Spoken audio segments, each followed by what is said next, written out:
Hoy estudiaremos el sonido de la letra G. La letra G en español tendrá este sonido de G siempre que venga acompañada de la letra E o de la letra I. Por ejemplo, G, G, G.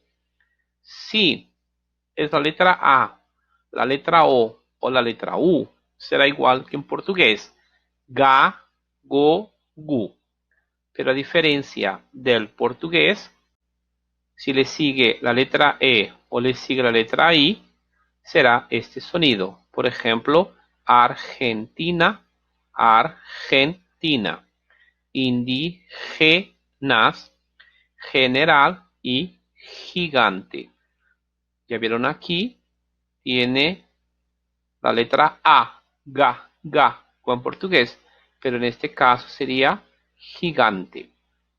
La letra J siempre tendrá este sonido.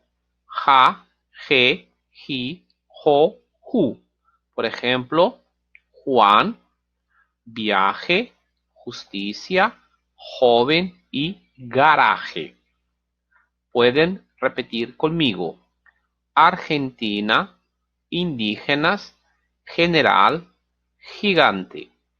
Juan, viaje, justicia, joven, garaje. Muy bien.